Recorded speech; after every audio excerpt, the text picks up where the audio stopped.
se entrega en sacrificio por nuestros pecados.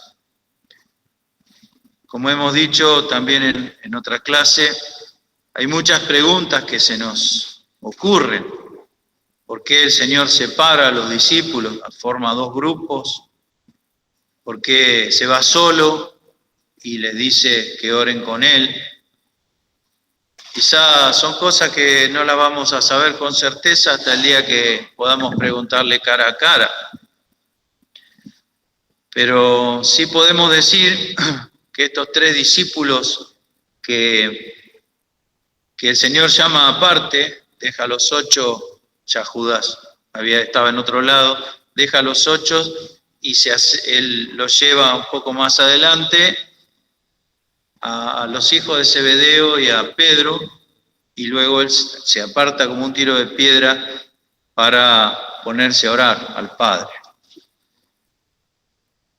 ¿Qué razón podemos encontrar para que estos tres discípulos estén aparte del resto?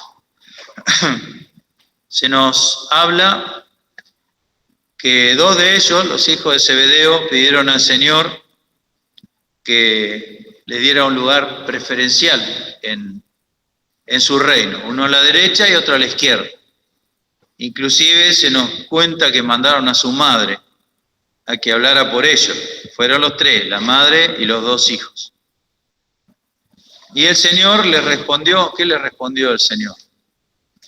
No sabéis lo que pedís. Y les dijo también, ¿podéis beber del vaso que yo he de beber? Eso lo podemos encontrar en Mateo, capítulo 20, verso 17. De ahí en adelante, y específicamente en el 20 y 21, que dice, se llegó a él la madre de los hijos de Zebedeo con sus hijos adorándole y pidiéndole algo, y le dijo, ¿qué quieres? Ella le dijo, di que se sienten estos dos hijos míos, el uno a tu mano derecha y el otro a tu izquierda en tu reino. Entonces Jesús respondiendo dijo, no sabéis lo que pedís, ¿podéis beber el vaso que yo he de beber y ser bautizados del bautismo de que yo soy bautizado? Ellos le dicen, podemos. Esto aquí tenemos, podríamos decir, una de las razones, seguramente el Señor tendrá miles de razones, pero aquí podemos entender que dos de ellos iban a acompañar, el Señor los llama a acompañarlo por esa razón, porque ellos habían pedido un lugar especial. Esto nos recuerda cuando Eliseo iba a ser arrebatado al cielo, en el libro primero de los Reyes, Elías.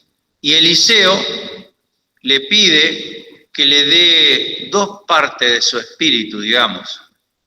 El espíritu de Dios que tenía Elías, ¿no? No el espíritu de Elías. El espíritu humano es intransferible, digamos. Pero quería el poder ese que tenía Elías. Entonces le dice, bueno, si estuvieres conmigo hasta el final, tendrás lo que has pedido. Y así fue que Eliseo se quedó hasta que un carro de fuego arrebató a Elías de su presencia. El Señor lo lleva al momento en que él va a tomar ese vaso. Y Pedro, ¿por qué fue Pedro? Porque acababa de decir Pedro, repito, esta es alguna de las razones que podemos entender aquí. Pedro había dicho, yo estoy dispuesto a ir contigo hasta la muerte, hasta el último momento y morir juntamente contigo. No te voy a negar jamás, eso no va a suceder nunca, ya hemos hablado de Pedro. Entonces el Señor invita, por así decirlo, o lleva a estos discípulos a compartir no el vaso, sino a observar de qué habla el Señor cuando dice el vaso que yo he de beber y el bautismo con que he de ser bautizado. Observemos estas dos metáforas que el Señor aplica referidas a su muerte y a su resurrección. Primeramente nos habla de un vaso, el agua por dentro. Y luego nos habla de un bautismo, el agua por fuera. Así que ya inmediatamente con esta metáfora que utiliza el Señor para describir su experiencia, nos está diciendo cuál es el carácter de este momento que el Señor va a pasar. Primeramente el vaso que yo he de beber. ¿Cuál es ese vaso? Hay muchas explicaciones para eso, pero fundamentalmente lo que sucede en Getsemaní es que el Señor entrega su voluntad a la voluntad del Padre, y la voluntad del Padre es que por unas horas se tienen que separar. Tiene que estar el Señor solo, como hombre, luchando contra el pecado, luchando contra Satanás y sus esbirros, contra todos los que lo siguen, como le dijo él a los fariseos y a los príncipes de los sacerdotes: vosotros de vuestro padre el diablo sois. Solo el hombre Jesús, luchando contra el mal, todo el mal, la suma del mal del universo. Un hombre solo. Aún sus discípulos lo abandonan. Aquí está el vaso que él ha de beber. Y nos dice, es tremenda las palabras que utilizan los evangelistas para describir lo que ellos vieron, aunque velados porque era de noche, estaban cansados, tenían sueño, estaban tristes, estaban nerviosos, etcétera, etcétera. Su estado de ánimo era una cosa terrible como ellos estaban. Pero dice que el Señor, cosa que nunca habían visto ellos, el Señor comenzó a angustiarse y a atemorizarse. Si tradujéramos literalmente esta frase, dice haberse angustiado o haberse atemorizado.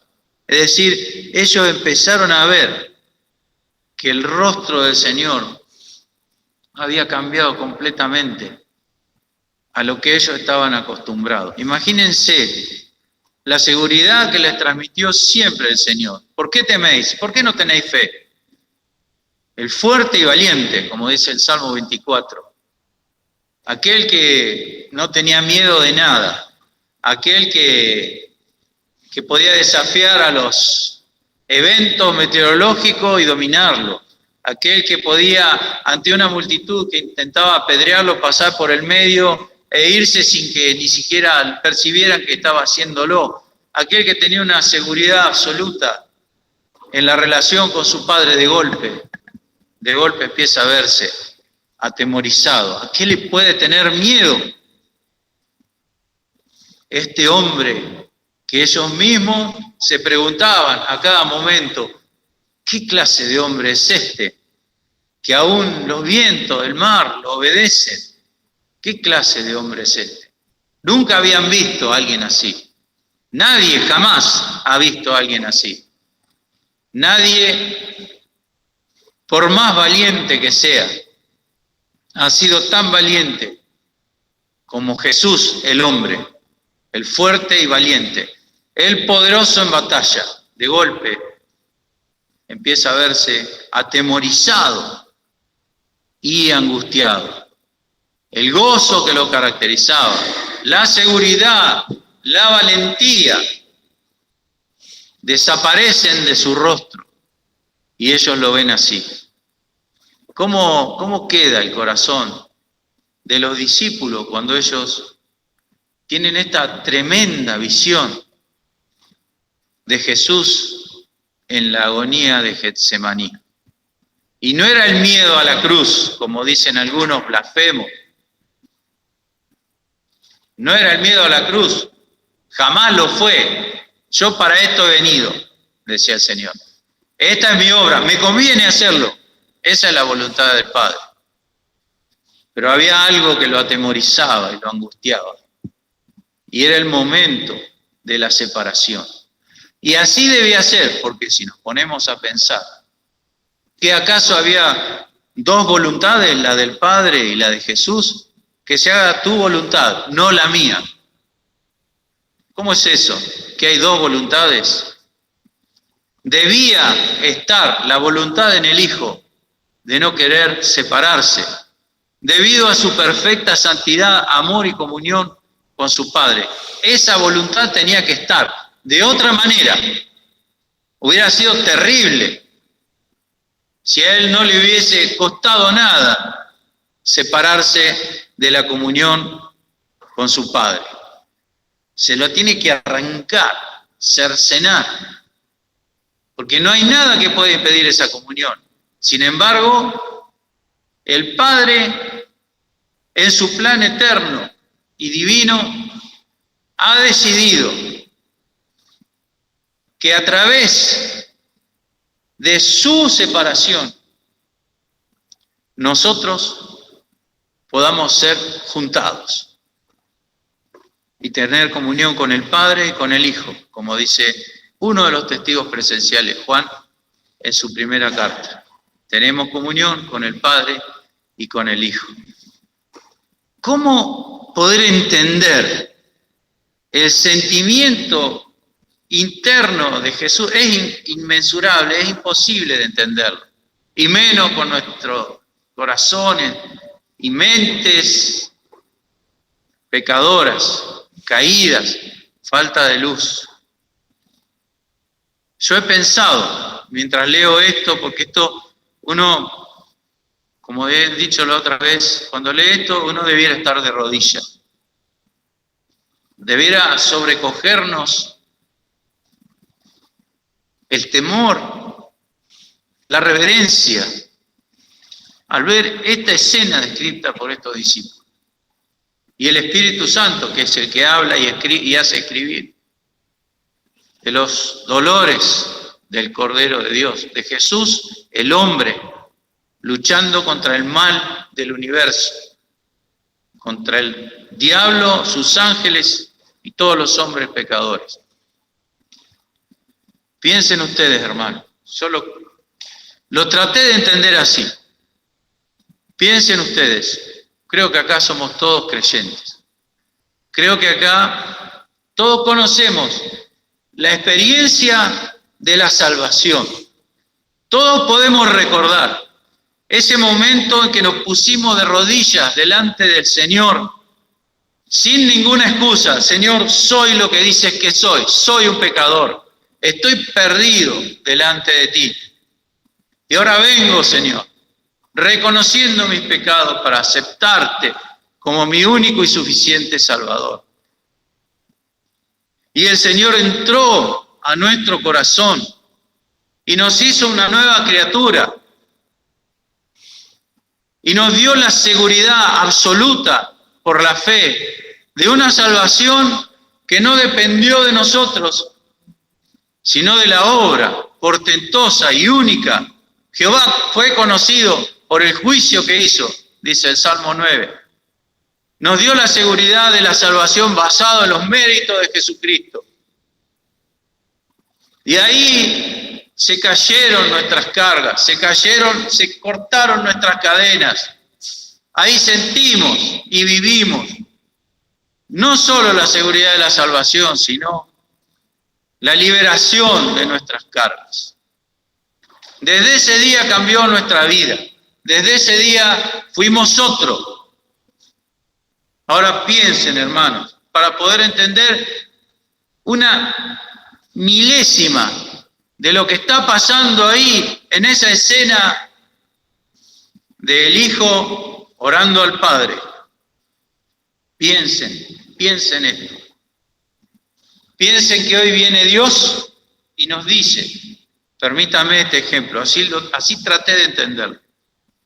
Y nos dice, durante 24 horas, escúchame bien, durante 24 horas, el Espíritu Santo que habita en tu corazón se va a ir de ti y vas a estar perdido durante 24 horas. Yo les pregunto, hermano, porque lo he pensado, ¿cómo se sentiría uno si Dios volviese atrás la salvación que nos ha regalado por la fe en Jesucristo y por su gracia absoluta? ¿Cómo te sentirías si Dios hoy por 24 horas te dice, me voy a ir de ti y vas a estar perdido por 24 horas. Vas a tener tus pecados sobre ti. El perdón que te he dado se va a extinguir y el Espíritu Santo no va a habitar en tu corazón solo por 24 horas. ¿Cómo se sentirían? ¿Qué les parece? ¿Qué les parece? ¿Cómo se sentirían ustedes? Si les da lo mismo, hermanos, permítanme esta exhortación. Si les da lo mismo, si no entienden lo que sería, revisen su experiencia. Revisen su experiencia. Si les da lo mismo, que Dios le dijese solo por 24 horas, vas a estar perdido de nuevo. Yo creo que estaríamos desesperados, caeríamos de rodillas delante del Señor, ¿no es cierto? ¿Qué dicen ustedes? ¿Sí o no? Yo sí, seguro que sí. Seguro que sí, porque en los momentos más difíciles, sea de pruebas externas o cuando el corazón nuestro surge con todas sus cosas, lo único que nos devuelve el gozo, que nos da seguridad, que nos equilibra y nos calma es saber que nada ni nadie nos va a poder separar del amor de Dios que es en Cristo Jesús. Entonces yo, para entender mínimamente, repito, mínimamente esta experiencia que está viviendo el Señor ahí, mi Señor, es pensar en eso. Él quedó asombrado, se lo veía, dice en el griego, comenzó a verse asustado.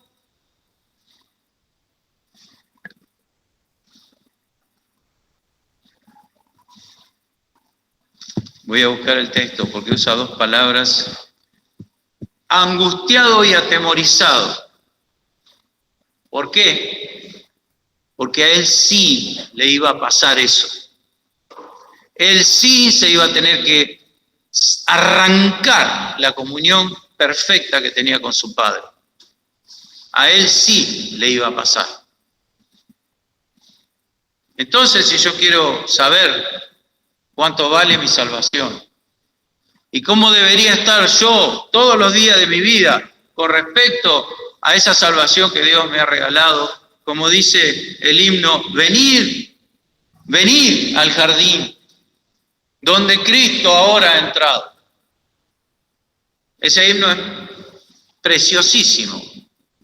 Dice, véanlo y aprendan lo horrible que es el pecado.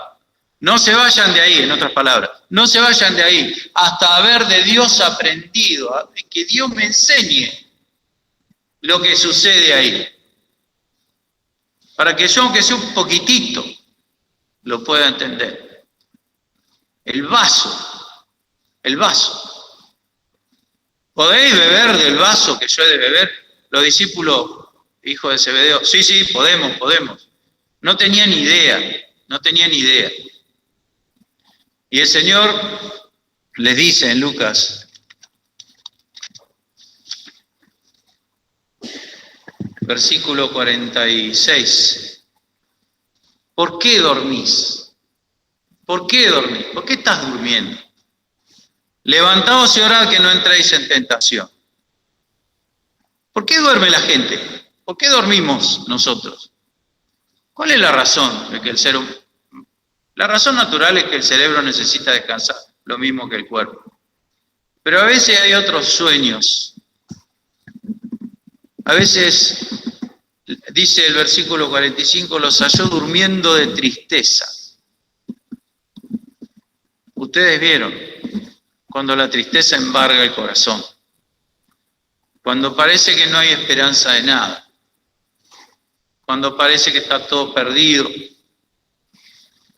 cuando parece que, como dijo el Señor más adelante, esta es la hora de las tinieblas y de la oscuridad. Durmiendo de tristeza. ¿Por qué dormís?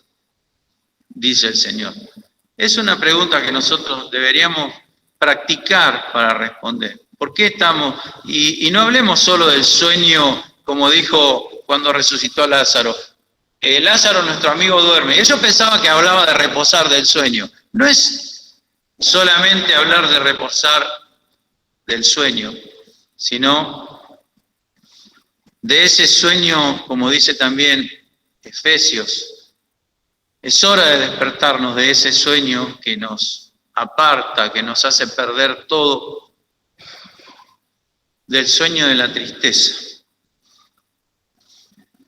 A veces la tristeza es tan grande que estamos como dormidos. ¿Vieron que a veces a la gente cuando no reacciona es un dormido? ¿No es cierto? Mucha gente dice esa. A veces estamos dormidos así. Y el Señor pregunta, ¿por qué? ¿Por qué estás durmiendo? ¿Por qué dormir? Se puede dormir de tristeza. Se puede estar tan mal, tan amargado, tan triste, que uno se acuesta a dormir y dice, ojalá no me despertara nunca. Pero está la voz del Señor, que está sufriendo, que está haciendo en la prensa del aceite, que eso significa Getsemaní, está siendo exprimido. Ustedes saben que el aceite de oliva, ese era el monte de los olivos. Ahí hay un olivar hasta el día de hoy. Y hay una prensa, un Getsemaní, una prensa de aceite, que significa eso la palabra. Ustedes saben que el aceite, la aceituna se exprime 3 veces. Supongo que todos lo saben. Se exprime 3 veces. Cuando estaba el templo, la primer exprimida, que es el aceite extra virgen, como se le llama, el más puro de todo, la primera era para llevar al templo. Así que el Señor va a la prensa del aceite, a Getsemaní, y 3 veces se exprime para que salga el aceite. Eso simboliza todo este hecho y el lugar en el monte de los olivos, la prensa del aceite. El Señor está entregando todo a su Padre. Y pregunta a los discípulos, ¿por qué? ¿Por qué dormís? Primeramente nos dice que estaban durmiendo de tristeza.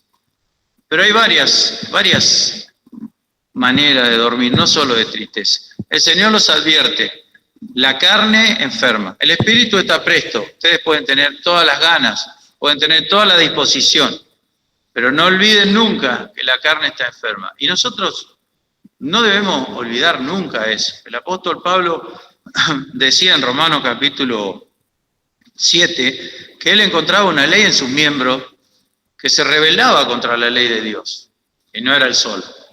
Todos nosotros tenemos eso. La carne enferma. Hasta que el día que el Señor nos transforme y redima nuestro cuerpo, vamos a seguir viviendo con la carne enferma. Vamos a seguir viviendo con este interior nuestro oscuro que cuando lo dejamos aparece. Y aunque aparezca disfrazado de religión o aparezca tal como es, siempre debemos recordar que está enfermo. Y que la carne, si yo no estoy cerca de Dios, se va a manifestar de una manera o de otra. Y esta carne enferma produce tristeza. Las circunstancias de afuera hacen que yo me sienta triste por dentro. El Señor no se sentía triste por las circunstancias. Su tristeza era otra, era distinta. Y era una tristeza que nadie jamás ha podido experimentar. Podemos imaginarnos un poquito, pero no sabemos cómo es eso. La indiferencia también produce sueño, ¿no es cierto? Cuando algo no me importa, me duerme. La indiferencia produce sueño. El desinterés produce sueño. Y esto es justamente una de las cosas que la carne enferma de los discípulos está experimentando. Porque están también tristes, sí, por lo que está pasando, porque no lo pueden entender. Pero están durmiendo por indiferencia y por desinterés. Y el Señor nos llama a despertar. ¿Se acuerdan de ese texto en las Lamentaciones de Jeremías, en donde se personifica la ciudad de Jerusalén? Y en esos versículos de las Lamentaciones de Jeremías, capítulo 1, por ejemplo, aparecen destellos de las experiencias de Cristo. Y nos dice el verso 12, hablando de nuestra indiferencia y de aquella indiferencia que se vio cuando la gente miraba al Salvador crucificado. ¿No os conmueve a cuántos pasáis por el camino?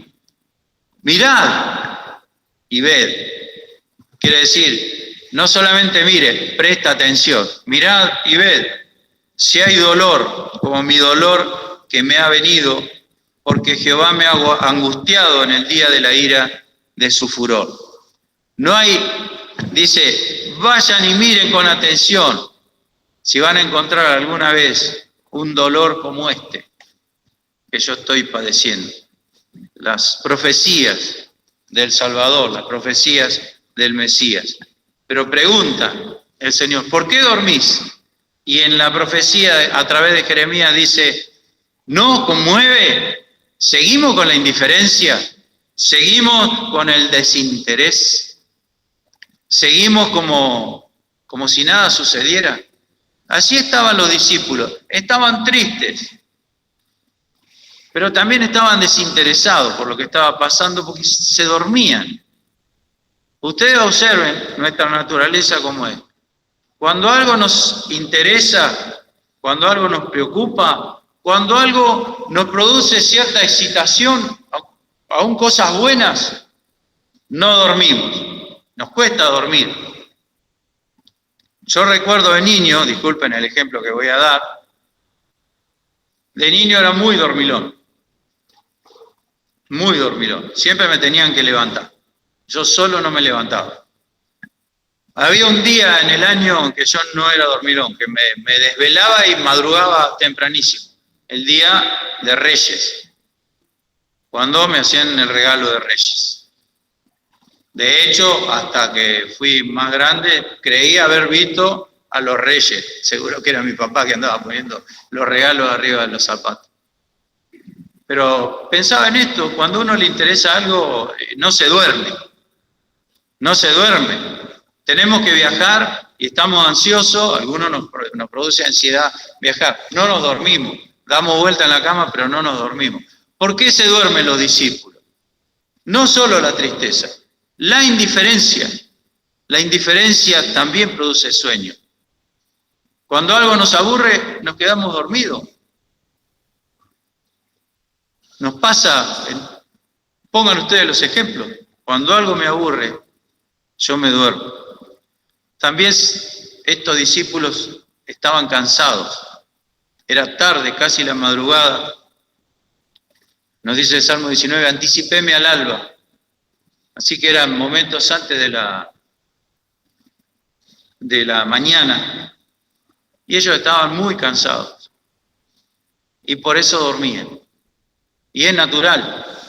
Pero el Señor le dice, no duerman. ¿Por qué dormís? Velad y orad que no entréis en tentación, porque el espíritu puede estar presto, pero la carne está enferma, y no nos olvidemos nunca de eso. Entonces el cansancio produce un sueño ilícito, podemos decir, pero no era el momento. No era el momento, era, como dice también, es hora de despertar del sueño. Y hay una relación muy interesante cuando en el Nuevo Testamento se nos habla del sueño. Por ejemplo, en Romanos capítulo 13, verso 11, se nos dice, y esto, conociendo el tiempo, que es ya hora de levantarnos del sueño, porque ahora nos está más cerca nuestra salud que cuando creímos. Fíjese esa relación que hace aquí la palabra de Dios. Es como si nos dijera, no podés estar durmiendo cuando está por llegar el Señor, está más cerca nuestra salud. Con lo cual vemos que cuando se refiere al sueño, no solamente se refiere al descansar, sino también al estar velando y despierto, atento. También en 1 Tesalonicenses, capítulo 5, se nos habla con palabras muy parecidas. verso 4 en adelante, dice: mas vosotros, hermanos, no estáis en tinieblas para que aquel día os sobrecoja como ladrón, porque todos vosotros sois hijos de luz e hijos del día, no somos de la noche, ni de las tinieblas. Por tanto, no dormamos como los demás, antes velemos y seamos sobrios, porque los que duermen de noche duermen, y los que están borrachos de noche están borrachos, mas nosotros, que somos del día, estemos sobrios, vestidos de cota de fe y de caridad y la esperanza de salud por yermo. ¿De qué habla? Primera Tesalonicenses habla de la venida de Cristo. Así que hay una relación muy estrecha entre el velar y esperar al Señor. También dice el fin de todo, Pedro, el fin de todas las cosas se acerca. Sed pues templados y velad en oración. Así que, hermanos, ¿por qué dormís?, preguntó el Señor a los discípulos. Y es una pregunta interesante para que yo la conteste en forma personal delante del Señor. Señor, estoy dormido, no hago nada, porque el que duerme solo duerme. No hago nada porque estoy triste. Y la tristeza es tan grande, Señor, que no hago nada. El Señor me dice: tenés que despertarte. Tenés que despertarte porque tu tristeza yo ya la llevé. ¿Por qué dormís?, me dice el Señor. Y estoy cansado, Señor. A los discípulos le dice: bueno, dormí ya y descansad. He aquí el Hijo del Hombre es entregado en manos de pecadores. ¿Por qué dormís?, pregunta el Señor. Porque no me conmueve, Señor, el dolor que te ha venido cuando Jehová te hirió en la ira de su furor contra mí. ¿Por qué dormís? ¿Por qué estamos dormidos, hermano? ¿Por qué muchas veces no reaccionamos a estas visiones del Getsemaní y de la cruz? ¿Qué me pasa? ¿Qué me pasa? Los discípulos ahí vieron cabalmente que no era tan fácil beber la copa del Señor y ser bautizado del bautismo con que Él era bautizado. Estuvieron ahí, pero no era, sí podemos, no era así. Velad y orad, la carne está enferma. Dormid ya y descansad. Es raro, utiliza el Señor 3 pares de verbos imperativos a los discípulos. Primero le dice: velad y orad. Cuando le dice velad y orad, los discípulos ni velan ni oran. Cuando le dice dormid ya y descansad, el Hijo del Hombre está por ser entregado en manos de los pecadores. Eso, hay algunos comentadores que dicen que eso es una ironía de parte del Señor. No digo que no, pero hay muchos creyentes que piensan como si le dijera: durmiendo y descansando cuando el Hijo del Hombre es entregado en manos de pecadores. Es mi entender, que el Señor lo dice porque Él ya ha resuelto el asunto con el Padre y ahora va camino a la cruz porque les acaba de decir momentos antes que le conviene ir y padecer mucho y ser muerto y resucitar al tercer día. Entonces, cuando el Hijo del Hombre va a ser entregado en manos de los pecadores, con lo grave que resulta ser esto, es el comienzo del cumplimiento de la salvación de los hombres. El Hijo del Hombre es entregado, es crucificado, y por su muerte somos todos salvados y justificados. Entonces, fíjense, dormid ya y descansad. Ya era tarde para orar. El Señor tiene sus momentos y nos los dice. Cuando Moisés estaba contra el mar y el pueblo estaba asustado porque venían los egipcios, Moisés va a orar y Dios le dice: ¿por qué te postras así sobre tu rostro? Di a los hijos de Israel que marchen. Hay momentos en que hay que marchar, que hacer. Dormid ya y descansad. Levantaos, vamos de aquí. Ahora se iba a ver los resultados. Y esto también es interesante para ver, porque el Señor sí veló y oró, y los discípulos durmieron. porque sus ojos estaban, dice, agravados, cargados, pesados. El Señor veló y oró, y tuvo la presencia de ánimo hasta el final para sufrir la cruz. Los discípulos durmieron, y al rato Pedro lo estaba negando, los otros estaban escapando, todos lo abandonaron. Esas son las diferencias entre velar y orar y dormir. Y yo debo aprender de esto también, porque el Señor me insta permanentemente y uno, al igual que los discípulos, tantas veces ni vela ni ora. Y cuando llega la hora de la prueba, de beber el vaso, fracasamos estrepitosamente. Así que, hermanos, quedémonos con este pensamiento. ¿Por qué dormís? ¿Por qué estás dormido? Dolor, tristeza, angustia, cansancio. A estas épocas uno llega cansadísimo, ¿no es cierto? Del trabajo, de lo secular. Cansancio, indiferencia, la peor de todas, indiferencia, desinterés. ¿Por qué dormís?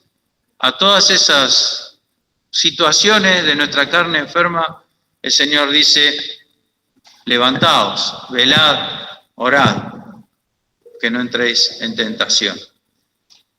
Quiere el Señor que cada uno de nosotros pueda experimentarlo, pueda salir de ese letargo que muchas veces nos embarga y podamos ver con toda claridad, en vez de ojos embargados, ojos bien abiertos, para recibir las bendiciones del Señor.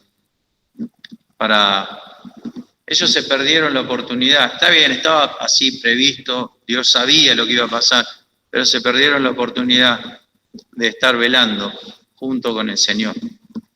Quiere el Señor que nosotros nos despertemos, yo el primero, espiritualmente, y podamos ver más allá de lo visible, más allá de lo que ven nuestros ojos, esa visión que el Señor quiere dar.